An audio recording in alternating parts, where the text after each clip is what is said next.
All right, in section 6, we're going to get into some more details about our switches. How do we operate these switches? What are some of the basic configurations that we would apply to the switch, like setting up a default gateway on the switch for management purposes, to be able to SSH or telnet to that particular switch, so that we can manage it what we call in-band over the network as opposed to out-of-band.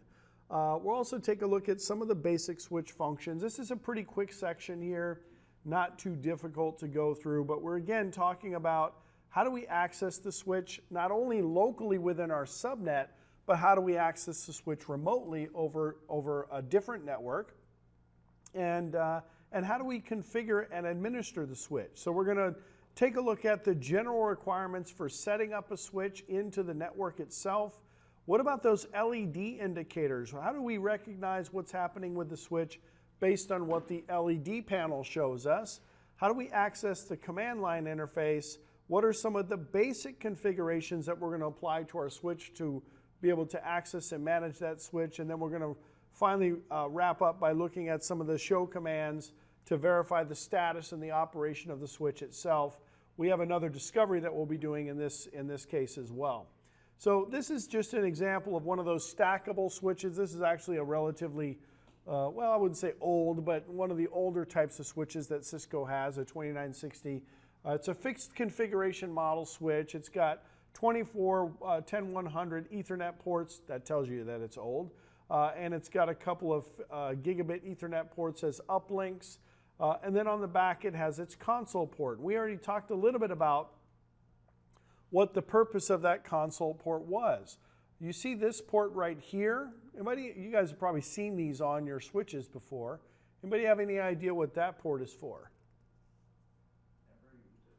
Never used it. It's for DC power. A lot of data centers, they run DC power instead of AC power. And there's actually a power shelf that you can buy from Cisco to provide DC power to your devices. And that's a DC power connector. So DC power is generally considered to be more clean than AC power, but that's what that's for. And of course we know what that is for. That's to plug the switch in. Notice the switch doesn't even have really a power button. So it's either you plug it in or you don't plug it in and it's on, or it's not plugged in and it's off. That's not the case for all switches, but that is the case for some switches. Yes. Yep. Exactly. Well, and we still see it on the chassis. We still have the power supplies with the power switches and whatnot. But switches are generally kind of just plug and play type of devices out of the box. So no reason to have a power switch. All right. So before performing your physical installation, make sure that you meet the power requirements. Make sure that you have the right operating environments. In other words, you're installing it in an appropriate location. Obviously, that's not always the case. I mean, I've seen switches installed under staircases and in a kitchen above a sink and all kinds of places, right? Use the appropriate rack mounting equipment, etc. Make sure you plug in the power cord in. When the switch boots up, the first thing it does is the post. Every computing system basically does this when it first starts to boot up. It's called a power on self test. You'll see the LED lights flash, and it's kind of going through a basic sanity check, a hardware check to make sure the device is functioning correctly. And then the switch is ready to configure after it's gone through all of those initial steps and so on. To connect to the console port, we use a rollover cable. That's you guys have probably seen these before, the aqua cable that ships with most devices. It's got a USB on one end, and it either has a DB15 or, it's got an RJ45 connection on one end and either a USB to go directly into your USB card, your USB port, or it's got the older school ones have a DB9 connector on them to go into your COM port on your computer, or you can buy an adapter, of course, that allows you to connect to the device. Cisco has now started offering not only the RJ45 port, but they also offer this micro USB port as well to connect. It's not that you can actually connect two different devices to the port. It's just you get to choose to use one or the other, really is what it ends up being. All right, that mini type USB port or the actual RJ45 port for management. All right. This is that cable that I was talking about, the console cable. This is typically what's shipping these days. Basically just USB-C to RJ45. This is traditionally what would ship, a DB9 to RJ45, but I mean most computer systems don't have DB9 interfaces anymore, so they don't ship with those anymore. I've never seen the USB-C one. The USB-C one. There's also a bunch of aftermarket ones you can purchase as well, but some of the newer platforms are shipping with this. And then you have the adapter too, which it's what most people end up getting. It's a DB9 to USB serial adapter. You just have to make sure you get a good quality one, because if you get a crappy one, you try to paste in configs or do stuff and it crashes the console, and sometimes it even blue screens your computer. I've seen that many times. It doesn't even see it. Or it doesn't even recognize it. Yep. Surprisingly enough, the ones that I found that work the best are the ones at Staples. For some reason, I don't know why, but every one I've gotten at Staples has always worked great. The ones I get at Best Buy and stuff don't tend to work very well. All right, nothing against Best Buy, of course, but so what about these LED lights? Well, there's a panel on the front, and most of the stackable switches are going to have a similar configuration. It might not be exactly the same, but it's going to be very similar. And these lights indicate various things about the platform, right? You've got a system LED, which indicates the overall health of the system. You've got an RPS LED, which is that DC power shelf, remote power shelf indicator, indicating that something is plugged in and we're getting power from that port.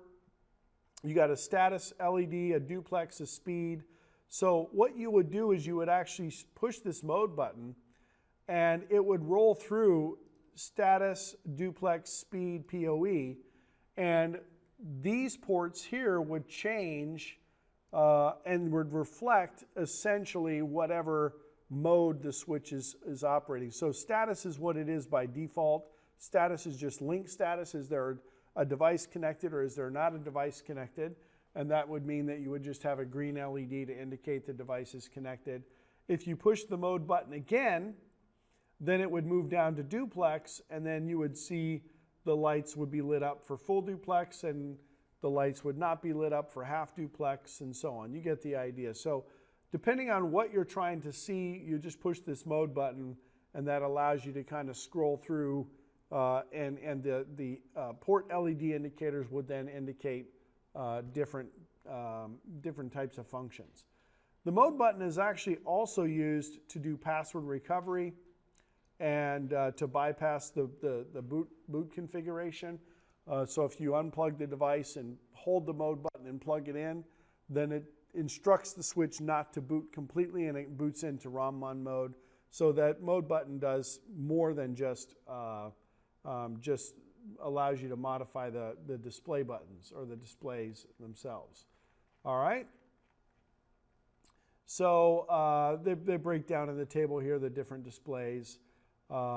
If it's green, for example, that represents the duplex. On is full, off means half. Kind of annoying, actually. I would rather have seen them do like green and amber, because those ports can run green and amber. Because then you have to remember which ports were actually connected. So you have to first look at the status and say, okay, port 12 is on, and then push the mode button, and if the green light goes off, then it's running in half duplex. It's kind of annoying. PoE will show the status of PoE. If it's green, the port is providing PoE, and so on. All right. The overall system LED will indicate the overall health of the the platform itself. If it's green, that generally means that the system is functioning correctly. If it's not green, if it's amber, that means that there's a problem with that system. All right, and what could that be related to? Well, it could be related to all kinds of different things, actually. Maybe the iOS didn't load correctly, maybe the post failed for some reason, or something like that. All right. All right. Now, what are some of the basic show commands that I can use to verify the operation and function of the switch? Personally, for me, one of the most valuable show commands is show IP interface brief. We don't see that here, but they do talk about some other commands that are very, very useful. Show version is extremely useful. We'll see an output of that a little bit later on. When we do our discovery, we'll play around with that. Show running config, of course, we know what that's for. That allows us to verify the running configuration of our device. And show interface. Show interface is very useful because not only does it display specific information about the interface with regard to the MAC address, but it shows us things like the bandwidth of the interface, the delay, the reliability, the load. These would be variables that would be used for like routing protocol metrics, for example, specifically EIGRP or OSPF. It shows us what type of encapsulation is running on that interface. ARPA is Ethernet 2. It tells us whether or not we're doing physical layer keep alives, what the speed and the duplex is of the interface, but also down here we see some really useful information as well.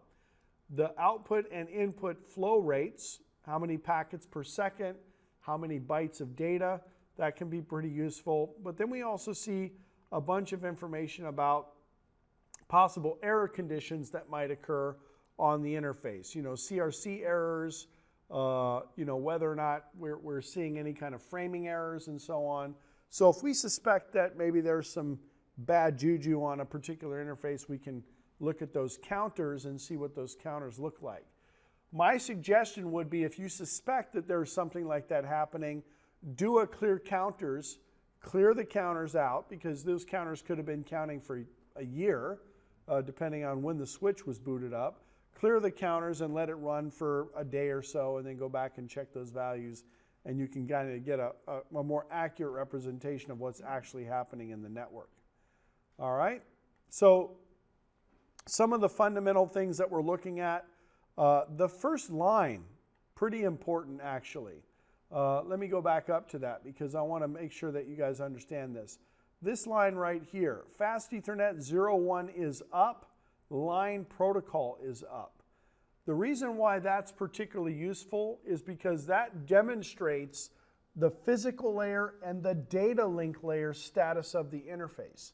The first up, FA01 is up, indicates the physical layer.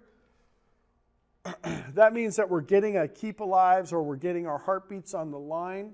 The second up indicates the data link layer, which could be an encapsulation, a representation of the encapsulation process working on that particular interface.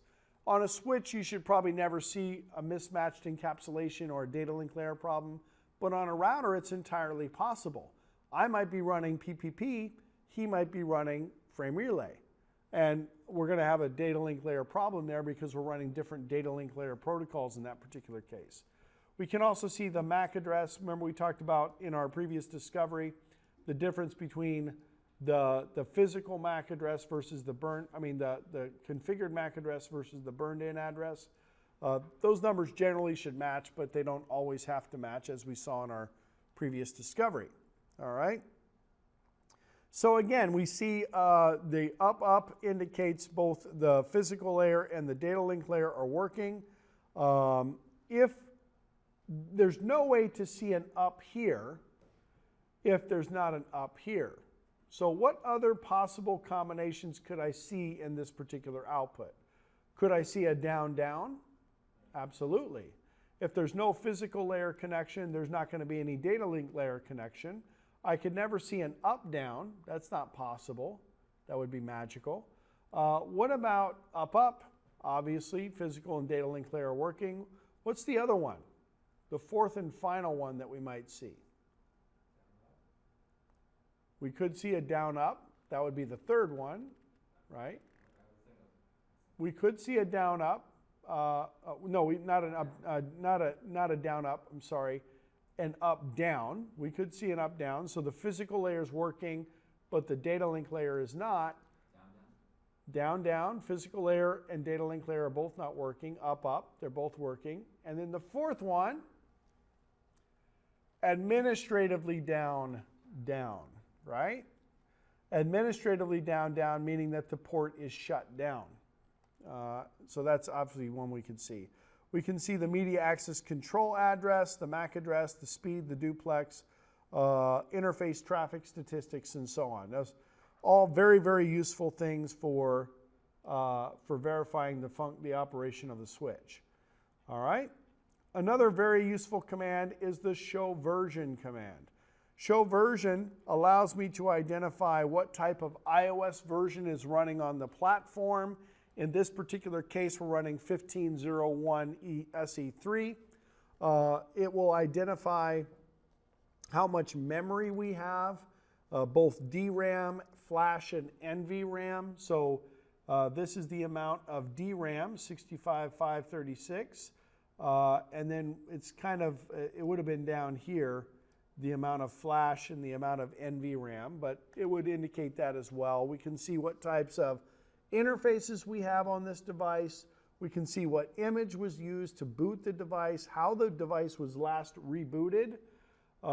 System returned to ROM by power on. It's been up for 15 hours and 30 minutes. This is when it was restarted. This is the image that was loaded. We can see not only the actual software image that's running, but we can see the bootstrap image as well, 12244 SE6. So that's my boot ROM or my bootloader code that's on that chip. It's pretty common to see an older version of a bootloader because the bootload, that chip would have to be physically replaced in order for us to upgrade that boot iOS. All right?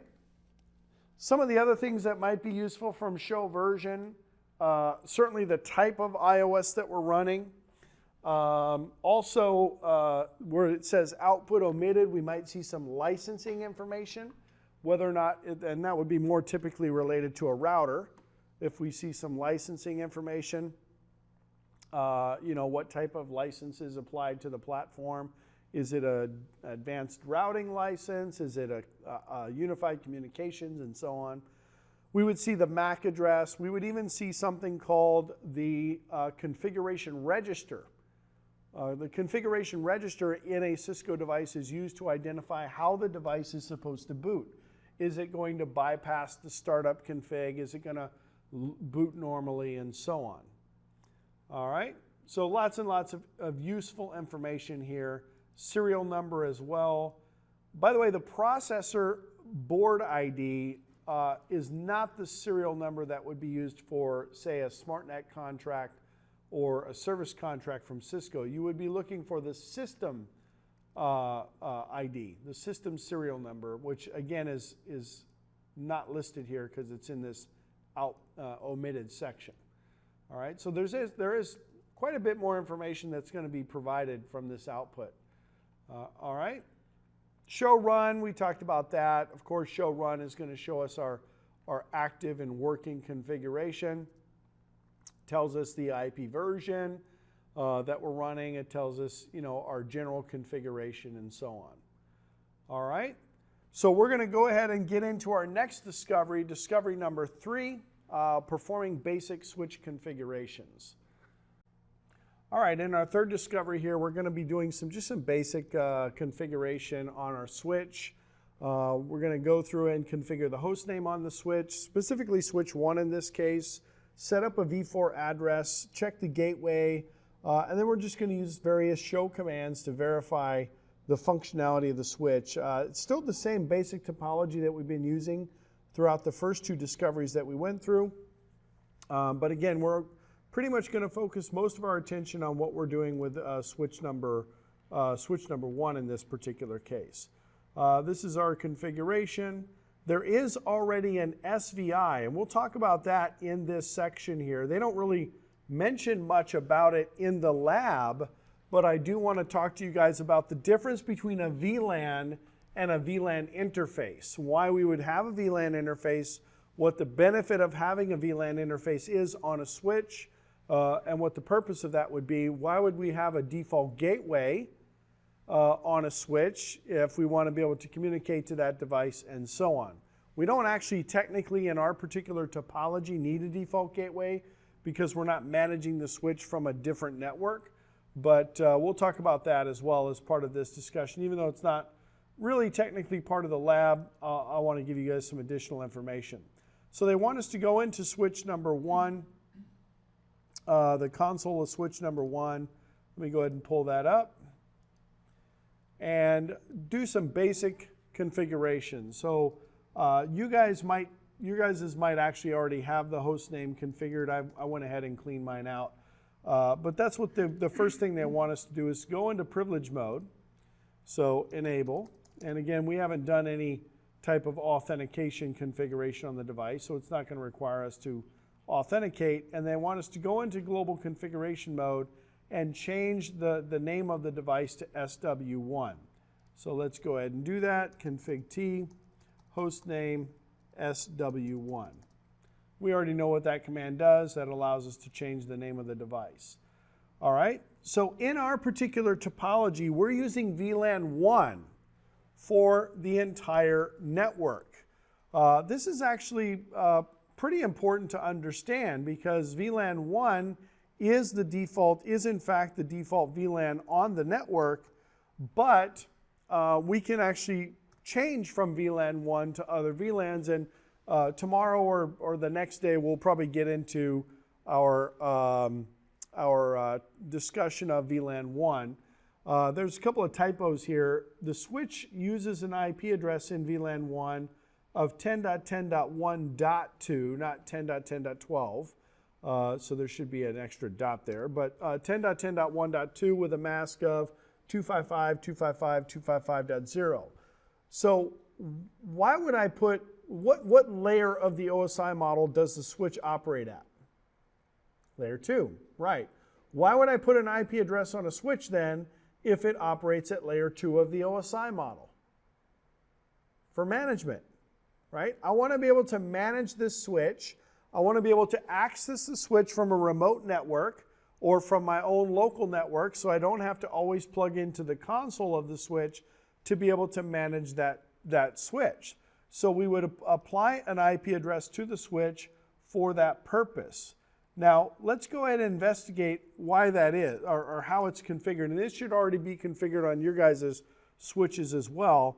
If I do a show run pipe section VLAN, I should see, actually let me do show run interface VLAN 1. I can see that we have an IP address assigned to this particular switch. 10.10.1.2 with the mask again of 255.255.255.0. This is called an SVI. This particular interface is called an SVI. That stands for Switched Virtual Interface. Switched Virtual Interface. It is a layer 3 interface on a layer 2 device. Now, if this was a multi-layer switch, we could do something like this, IP routing, and it would make this switch now both a router and a switch. I'm going to do no IP routing because that's not our goal here. We're still treating this as basically a layer 2 switch. So again, the purpose of an SVI is to provide us the ability to have a layer 3 transport. So basically we're configuring this switch as a host in the 10.10.1 subnet. An SVI is not a VLAN, and a VLAN is not an SVI. If I do a show VLAN, I can see the VLANs that are configured on this switch. And sure enough, VLAN 1 is by default enabled, oops, sorry about that. VLAN 1 is by default configured on this switch, and in fact, every interface is in VLAN 1 by default. That VLAN 1 is not the same thing as interface VLAN 1. This VLAN 1 is a layer 2 VLAN. Interface VLAN 1 is a layer 3 interface that allows us to communicate to this switch within that VLAN. Does that make sense? So I can have a layer 2 VLAN. So let's say, for example, I create VLAN 100 and I do a show VLAN.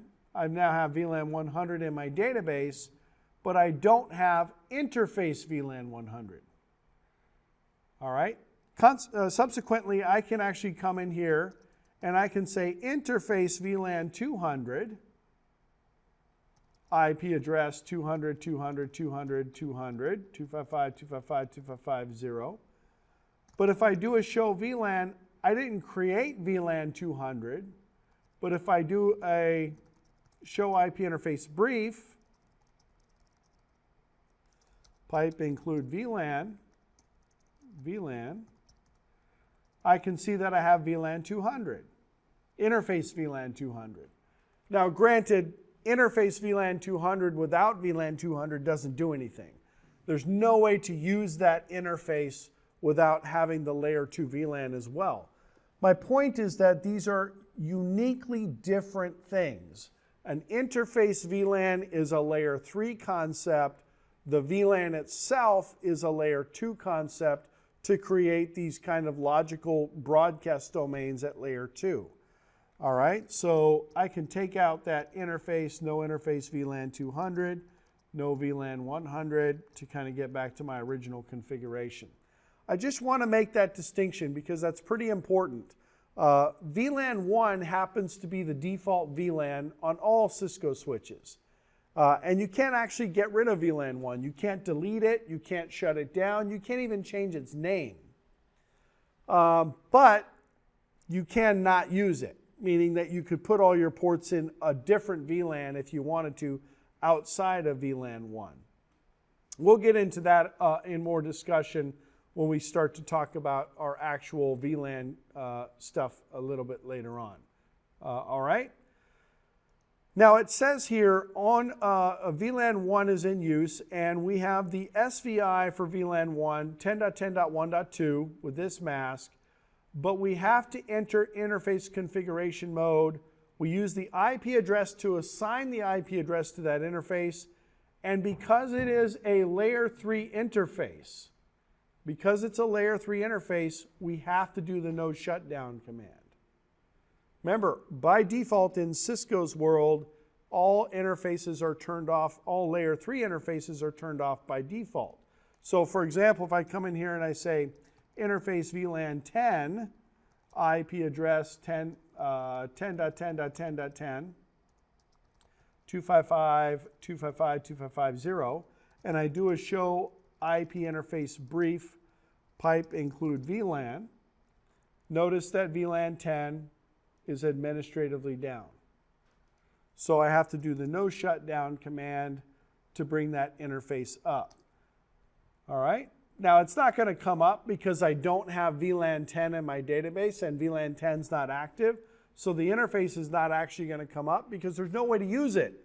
If I don't have VLAN 10, I can't use interface VLAN 10. But again, layer 3 interfaces are turned off by default. No interface VLAN 10. Do show run interface VLAN 1. And you can actually see that the interface is here. It's got a IP address. It really should have the no shutdown command there as well, but it's already turned on.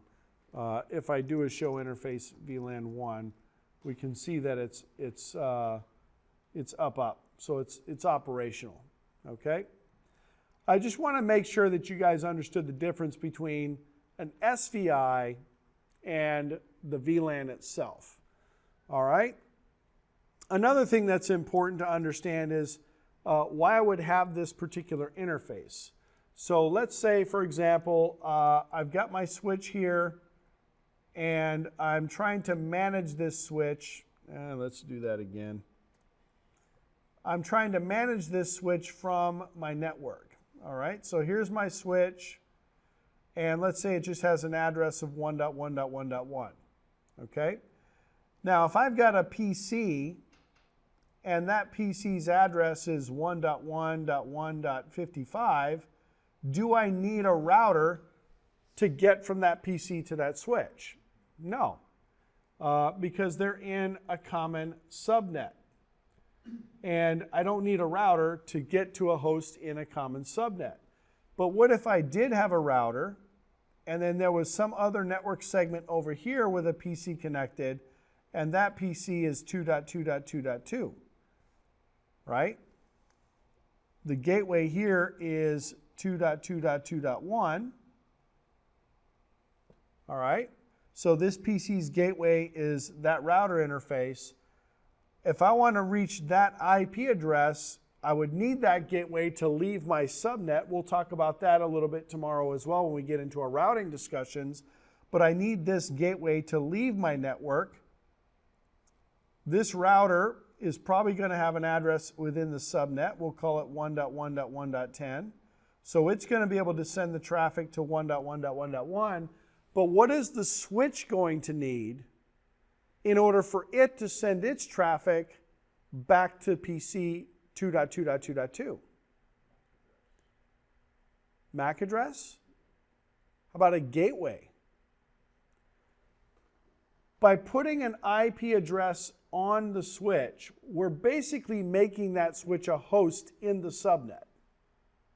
It's not running routing, so it's not a router, but it is a host in the subnet. And just like any other host, if I want to reach anybody outside of my subnet, I have to have a gateway. See what I'm saying? And that's actually what they have us configuring in this particular case, IP default gateway. It's a global command that we execute on the switch. All right. And of course, that would be the router interface that's common to the VLAN 1 SVI subnet. We actually have a router in our topology. If I do a ping to 10.1.1.1, 10.10.1.1, I should be able to reach that address. Oh my gosh, there we go. All right. All right. Now I have an Arp Cache, because again, now I'm basically a host on the network. Because I have an IP address, I'm running layer 3, but if I do a show IP route, I'm not running routing. So even though I have an IP address, I don't have a routing table because IP routing is not enabled on this device. If I did IP routing, it changes really kind of the whole nature of the device. If I do a show IP route now, you can see I actually have a routing table because I simply turned on IP routing. All right? So by putting in no IP routing, we're basically saying, hey, this is just a traditional layer 2 switch. It's not a multi-layer switch, which is basically a switch that's running routing and switching at the same time. All right? So we want to set the gateway to 10.10.1.1 by using the IP default gateway command. The prompt changes as we go through our configuration, which we've already done. You guys are aware of that. We don't need to kind of go through those details again. The next thing they want us to do is finish up the configuration requirements by setting up descriptions on gig 00 and gig 01. Are descriptions actually technically necessary? Not really.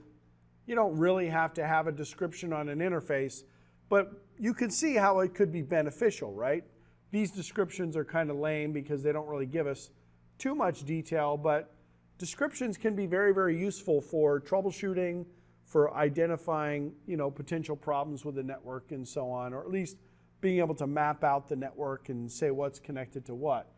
There's other tools we have available to us to do that, but so we'll go into interface gig 00. My description, like we said, could be up to 200 characters.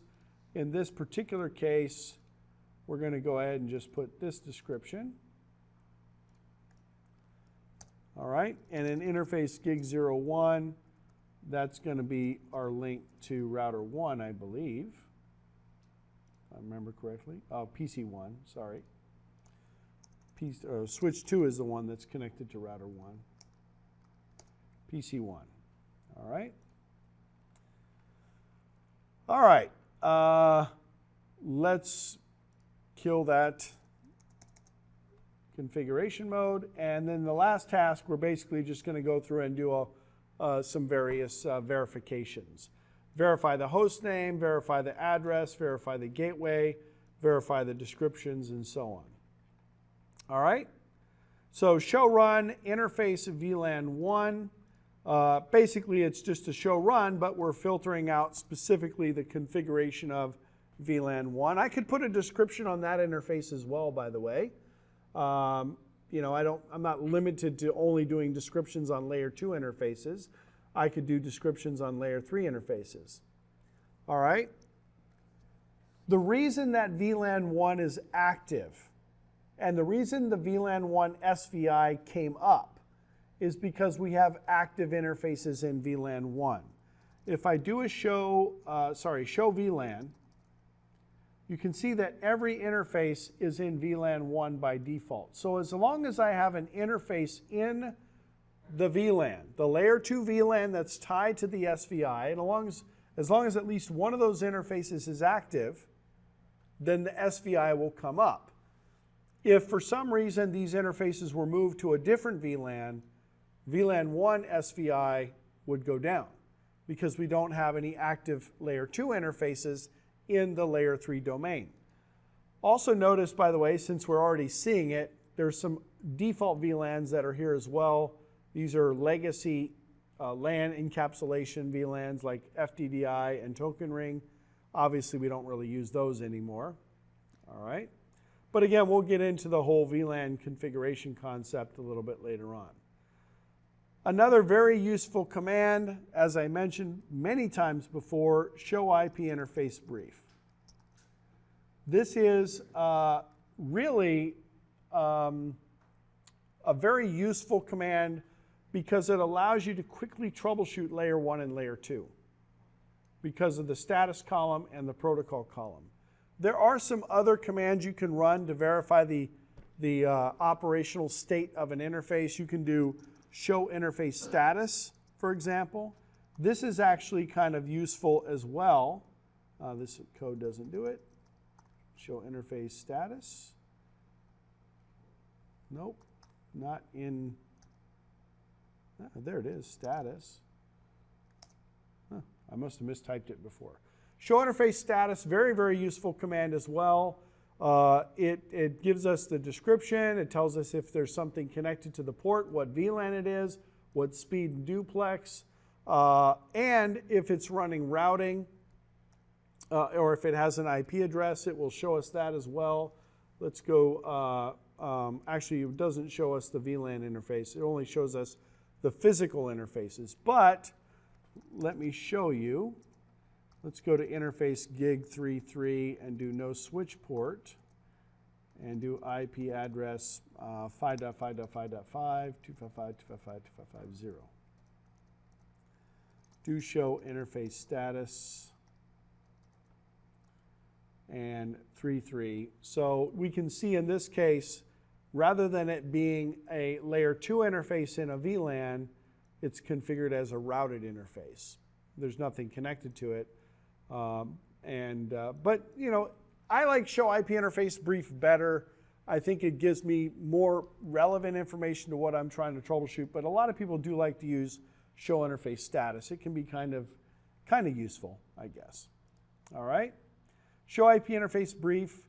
Now they want us to do a couple of pings just to verify reachability. Let me tell you about the ping real quick. All right. Now we're doing a ping from a switch. Ping works with a protocol called ICMP, Internet Control Messaging Protocol, which is a layer 3 protocol. The only reason that I can actually ping from the switch is because I have the SVI. If I didn't have an SVI, I would not be able to ping. All right? So I can do a ping 10.10.1.10, that's PC1. I can do a ping to 10.10.20, that's PC2. And again, the first ping is failing because of ARP. So the switch is actually going out, doing an ARP request, verifying reachability, or learning the MAC address of that destination, which we'll talk about later on, probably first thing tomorrow. All right. You can also do what we call an extended ping. So you can specify, different parameters of the ping. I can say, let me do 30 pings. I'm going to do 1,500 bytes. I'll set the timeout to 2 seconds. I want to do extended commands, VLAN 1, or I can say 10.10.1.2. So I'm sourcing the ping from a particular interface. By the way, what if I had, like in the case of a router, multiple interfaces on the router? What would be the source address of the ping if I sent a ping from a router? If I had, say, 4 or 5 different interfaces with IP addresses. What is always going to be the source of the ping or the source of any message generated by the router?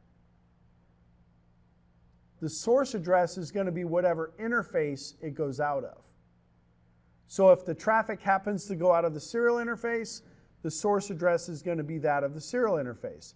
If the traffic goes out of an Ethernet interface, the source address is going to be that of the Ethernet interface. Type of service. Why would I want to set the type of service per se? Because maybe I want to see if the ping is going to get treated differently. We're actually talking about the QoS marking in the packet header. The DF bit. Set the DF bit in the IP header. We haven't had a chance to break down the IP header yet. We're going to do that tomorrow for sure. But what is the DF bit? DF stands for do not fragment. Do not fragment. So I can actually set the DF bit. It's kind of an interesting concept. Let me show you how you can actually use that concept. It's a little bit kind of separate from what we're talking about here, but what the heck, right? So I could do a ping to Cisco.com and get a reply, no problem, right? And I can guess that Cisco.com is probably 14 hops away because I happen to know that they use a TTL of 255 for their stuff. But there's no guarantee that that's the time to live. But what if I wanted to identify what the overall path MTU is? Are you guys familiar with that concept, MTU? Maximum transmission unit length. What does MTU represent? MTU represents how much data can be encapsulated inside of a packet. Typically for Ethernet, it's going to be about 1,500 bytes of information, right? We're kind of getting off the rails here a little bit, but that's okay. We always like to learn some new things. We'll talk about this actually later on. There's a MSS and there's MTU, and there's a difference between MSS, which is maximum segment size, versus MTU, which is maximum transmission unit length. MSS is layer 4, MTU is layer 3. But what if I wanted to figure out what the maximum packet size I could have going to Cisco.com is, right? We can use kind of what we call like a manual path discovery method. If I do a ping, you can see I have a whole bunch of different switches I can use here. I can ping with a specific packet size. I can ping a specific number of times. I can set the do not fragment bit. I can set the time to live, and some other stuff, right? So what if I did ping cisco.com -L 1500-F? So I'm saying I'm going to send a 1500 byte ping to Cisco.com, but I'm setting the do not fragment bit in the packet header, which basically tells the routers along the way, If I'm not allowed, if the maximum transmission unit length is less than 1,500 bytes, you have to drop the packet. You can't fragment it and make it so that it fits within the MTU. And you'll see I should get a message back indicating that, well, we're not getting the messages back. Let me try a different location, a different destination. Try Google. Sometimes the devices are programmed not to send back a message saying packet size exceeded. The reason it's timing out, though, is because of the do not fragment bit, right? Because the packet's too large. I should be getting an ICMP message back. Let me try one more. Let's try my server, thinKtanklearning.com. It might be something at the hotel here is blocking those messages, but it's definitely timing out, right? So what I can do now is I can start to adjust the size of the datagram. So I know that the MTU along the path allows for at least 1,400 bytes. 1,450 bytes are allowed. 1,470 bytes are allowed. So somewhere between 1470 and 1475 is my overall path MTU. And I'm guessing it's probably going to be 73 or 72. 1472. So I'm able to discover the overall path MTU based on just doing kind of a ping with a couple of different options. All right. The reason I got off on that discussion was because of this set the do not fragment bit in the header. So you can do the same thing with the switch to test reachability to other networks. I'm going to say no in this case, and then we'll just kind of go through the rest, and the ping will go out, and we can see if the ping is going to work or not. I did a source of 10.10.1.10. 10.10, I thought that was the right address. Let me break that ping. Ping 10.10.1.1. 10. Show IP interface brief. Did I use the wrong address? 10.10.1.2, that's interesting. Ping 10.10.1.1 source 10.10.1.2. Huh. I wonder if it had to do with the size of the datagrams that I was sending. Because I did turn off the do not fragment bit, but in any event, let me try 10. Source 10.10.1.2. Yeah, it worked. So it must have been because I made the packet too large or some of the other options that I set there. Anyway, that's just a kind of a different way of testing. Ping is not just, it tests layer 3 reachability, but you can do a lot of other things with ping to test other functions. So we already pinged .20, we already pinged 1.1. All right? So it says here, the ping command will send 5 ICMP echo requests and wait for the reply. If you get a dot, that of course indicates that the ping failed. If you get exclamation point or the bang, that indicates that the ping was successful. All right. There's some other ones that you might get as well. There's actually several different outputs that you might get. There's a Q for source quench, meaning that the destination is too busy to respond. There's unreachable, a U. There's a couple of other ones as well. All right. Note it says here, it is common for a timeout to occur in the first echo request, but you may not see it. It just depends on whether or not we're having to do that ARP resolution, which we'll definitely look at. We'll even look at a packet trace capture, a Wireshark capture of an ARP request and ARP reply. All right. Ping can provide rudimentary performance indications. Am I getting timeouts? Are the response times significant? Right? So am I looking at these pings here? I'm seeing an average response time. Let me just do a regular ping to thinKtanklearning.com. I'm seeing a response time of about 43 milliseconds. But keep in mind, we're only sending 32 bytes of information in a standard ping. So I might want to specify the size.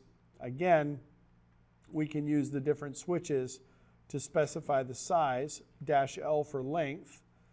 So let's do 1500 bytes. And it didn't change much, so that's good. That means that we're getting pretty consistent speeds.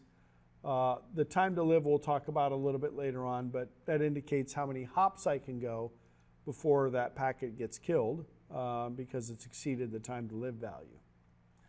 All right. Now verify that the default gateway is configured appropriately. Show run pipe include default. You could do gateway if you want as well. Show run pipe include gateway or default, and it is set to 10.10.1.1. We don't technically need it in this particular case because there's nothing outside of our subnet that we need to communicate with. Show IP route, we mentioned that before, because this is a layer 2 device. It's not running IP routing. We don't see any actual routing information. We just basically see that the device is functional. It has a default gateway set, but it's not running true routing in this particular case. I can try to ping 10.10.3.1. 10.10.3.1 is a loopback. If you look at the diagram, it's a loopback interface on the router. Because the switch has a gateway configured, it's going to send that packet to its gateway. Does the router know how to reach the 3.0 subnet? Yes, it's connected to that router. Does it know how to respond back to the switch? Yes, because it's connected to that subnet. So I can come in here and I can ping 10.10.3.1 and get a reply. Notice there isn't going to be a separate entry in the Arp cache for the 3 subnet because I'm sending the traffic to my gateway. I only need an ARP entry for my gateway. All the traffic that leaves the subnet is going to my gateway.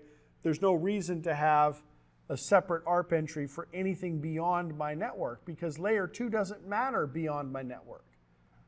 Layer 2 only matters up to the router interface. All right, the last thing to verify the descriptions, show run section 00. You could do that, I suppose. You could do a show run pipe section gig. That should work. Yep, gives us all of them. But we can see the 2 descriptions there. All right. All right. And I think that pretty much concludes that. Show interface status, we talked about that. You know, how do we verify the status of our layer 2 interfaces? Show interface status allows us to do that. Okay? Any questions? All right. That concludes that section. Section 6 is done. The discovery's done. We'll see you guys later on for section 7.